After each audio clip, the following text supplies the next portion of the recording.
நீங்க திரும்பி வருவீங்க, நீங்க திரும்பி ஆறுதல் அடைவீங்க, திரும்பி நீங்க சுகத்தோட எழும்புவீங்க. திரும்ப ஒரு மகிமை உங்க தலையின் மேல வைக்கப்படும். நீ சகல ஆரவாரத்தோடு நீ வருவ. மேலத்த சத்தம் உன் காதுகளில் கேட்கப்படும்.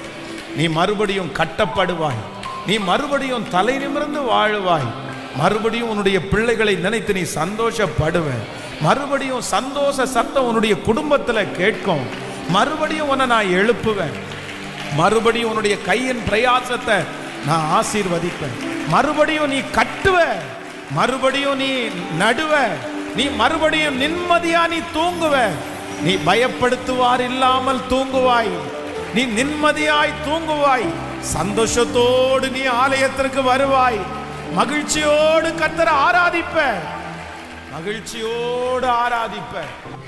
கர்த்தர் ஒரு இடத்துல சொல்லும் போது ரொம்ப அழகா சொல்றாரு, என்னுடைய பரிதாபங்கள் உனக்காக அப்படி அதிகமாகுது. என் மேல ஆண்டவர் ரொம்ப பரிதாபப்படுறாராமா. நான் நம்புறேன் இந்த சத்தத்தை கேட்கிற உங்க மேல யாருக்கு பரிதாபம் வருதோ இல்லையோ, சில மனிதர்களுக்கு நம்ம எவ்வளவு வருத்தப்பட்டாலும் பரிதாபம் என்கிறது வரவே வராது.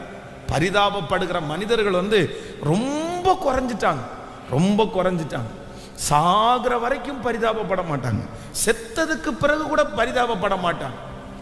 செத்ததுக்கு பிறகு கூட சொல்லுவாங்க, இவன் இப்படி நடந்தா அதனால தான் செத்து போயிட்டான், இவன் இப்படி நடந்தா அதனால தான் செத்து போயிட்டான், இவளுக்கு இது தேவை அப்படின்னு சொல்ற உலகத்துல நம்ம வாழ்றோம். யாருமே எங்க அம்மா என் மேல பரிதாபப்படல பாஸ்டர், ஆனா ஆண்டவர் மட்டும் இன்னைக்கு உங்களுக்கு வாக்கு கொடுக்கிறார், நீ என்னுடைய எப்ராயிம், நீ என்னுடைய எப்ராயிம். இந்த சத்தத்தை கேட்கிற நிறைய பேரு நீங்க கர்த்தருடைய கையில இருக்கிற எப்ராயிம். எப்ராயிம் ஆண்டவர் சொல்றார், உன்னை நான் கைவிட மாட்டேன், உன்னை நான் கைவிட மாட்டேன். அதான் கர்த்தர் என்னிடத்துல சொல்லும் போது, உன்னை நான் மறக்கிறதானா என்னுடைய வலதுகை தன் தொழிலை இழப்பதாக. கர்த்தர் உங்களுக்கு மறுபடியும் மறுபடியும் வாக்கு கொடுக்கிறாரு, இல்ல நான் உன்னை கைவிடுகிற தேவன் அல்ல,